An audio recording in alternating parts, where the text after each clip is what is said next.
Everyone, this is Jessica, and I hope that everybody is really enjoying my new Creative Couture collection. I put so much work into it, and I actually think that it's better than Instagram. I just think there's actually so much more possibility. It's crazy. And I'm actually working on some goodies today, but I need a break. I'm tired. My brain's kind of wired out. So I thought I'd take this opportunity to make a little tutorial. And this is something I want to do a lot more in the future is I want to kind of not just, sell you the product and show you what it can do and give you some ideas, but I also want to like help you get there. So you may look at my display images and go, oh, how did she do that or whatever. And most of the time it's really not that difficult. So I'm looking at some of my display images here, and this one I'm going to start with, and that one is definitely inspired by Tiffany's. So to start off with, I've got this layer here, and I just want to make that text, that fantasy text like that. And it looks quite complicated, but it really isn't. So I'm going to click my fantasy layer. I'm going to run my couture action, and that's cool, but it's not the effect we want. So first of all, I'm going to double click my color layer. I'm going to select this color in here so it's the same kind of tone, and I'm just going to move it down a little bit, desaturate it, keep it kind of desaturated, just move it down so it's more darker. And then I'm going to go to my main couture action here, double click on that, and I went and checked, and this is the Pave 11 that I had worked with, or 12, anyway, we'll go with 11. And what's cool that you might not know is that you can just, when you've got your pattern fill up, you can just move around and play with the effects, so you can get a lot of different effects with this. But let's see here, I'm just gonna stick with that. That looks pretty good. So I'll hit OK. I might go back into my color layer and just kind of play around with the color. You see, you just can get a lot of different effects by playing around with the color, and it's really easy, non-destructive. I really like that about my systems, is that you're not committed to anything. You've got everything's overlays, everything's clipping groups, so it just really allows you to have the maximum amount of editability. And so that's what I got there. And what I had done before was I was just playing around, and a lot of things that I find out while I'm just playing around. I was like, you know what, I should make this pop a little bit because it's so subtle and kind of like similar to the background. So what I did was I added some effects, and just by adding a little bit of an inner glow and then a drop shadow, it made it pop like that. So there you have it. You can see it's basically the same as the one that's on the display. And for the gems up top, let's see if I can remember what brush I used. I'm really bad about that, and I really need to like write my brushes down when I make these display images so that I can do it later and show people. So I'm going to just close that group, and I'm going to actually just run my paint couture action because I know that I'm going to paint with one of my brushes. So I'm going to hit play.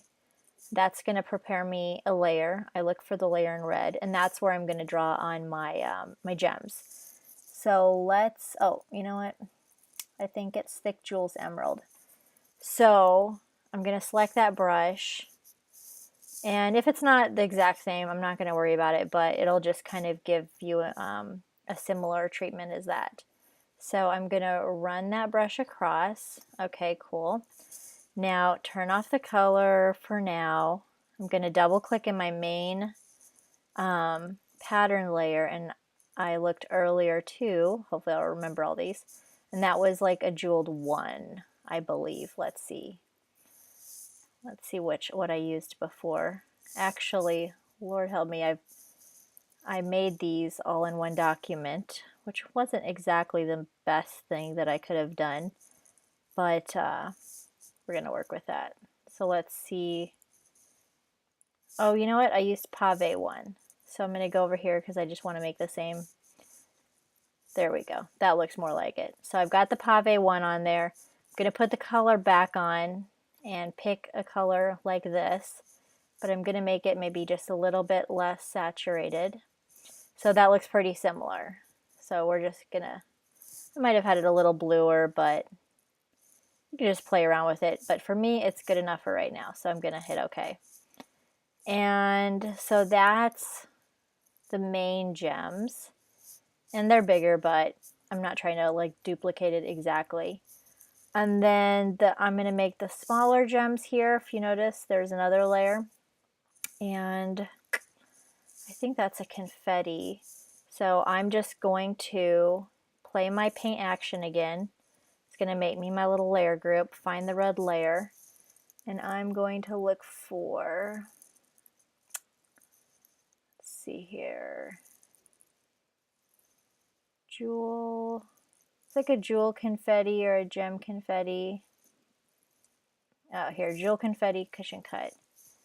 And you know what, that's too big. So I'm going to just do my left bracket. It'll make it smaller. And I'm just going to do like this. That's pretty good enough.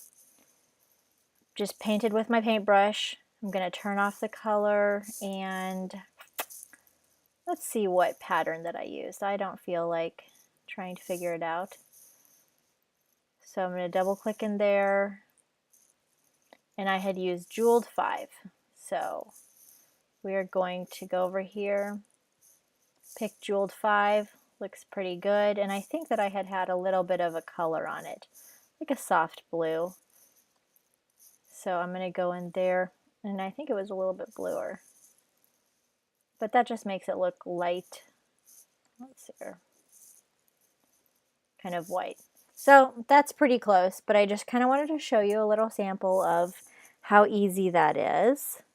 And, you know, you can always play around with it. But I really wanted to show off the brushes in this display image.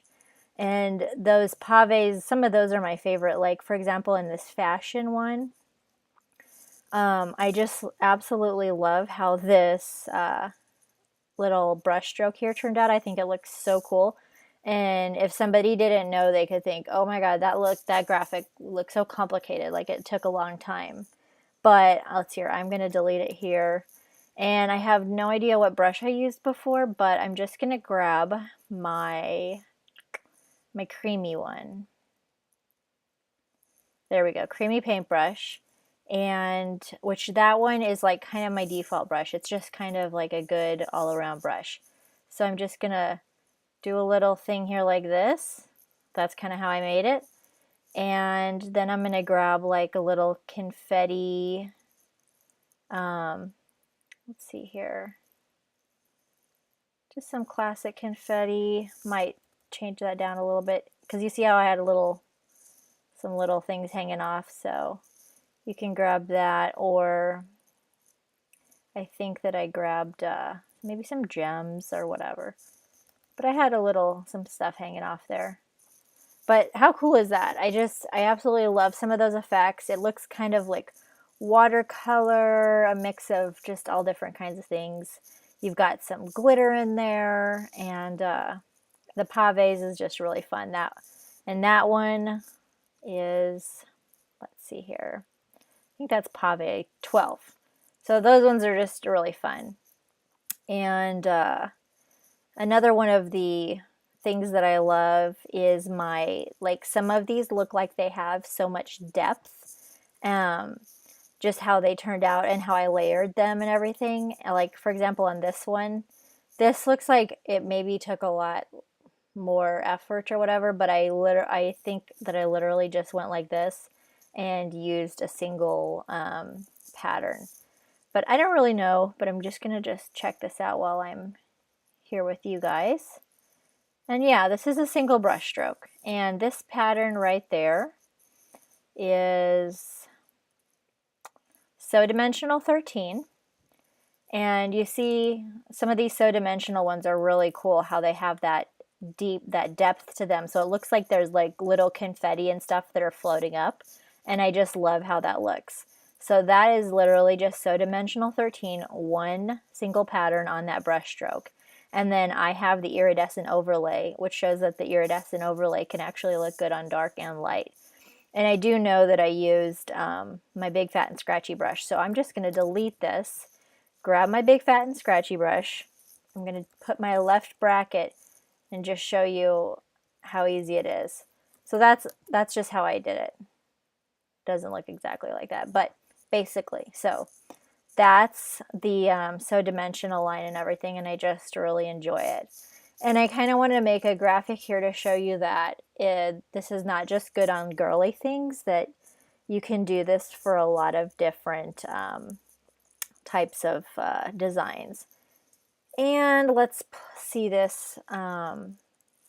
This one I just kind of wanted to show some of the, with this I wanted to show some of the iridescent overlays, and that it's on a kind of a darker layer, and it can look cool. So let's see here. Lord knows if I know what brush that is, but I'm guessing it is, might be Growing Gold or something, or one of the confettis. But we will just grab a Growing Gold, and I'm just going to cut that. Oh, that's it. My goodness, I'm learning my brushes. And if you kind of, I have 50 new brushes, which I haven't documented all of them yet, but I have documented most of my Instagram brushes on my Instagram. So if you want to see some previews of some of the brushes, go to my Instagram, which I have a link in the product description, and I actually show you, like I have little videos of them, which is kind of cool. But so for this one, it looked pretty complicated, but it's just a brush stroke. How fun and easy is that? Totally cool. So I think that I'll stop for now. Just wanted to pop out a little tutorial, and I want to do this more often so that I can not just give you the product, but also give you some of my tips as the person that has designed this, so that you can make the most spectacular, the most amazing things. So I will just talk to you guys later, and if you have a question, feel free to ask, and don't forget to click recommend on the product page and leave a comment, because that will help other people to find it. All right, thank you.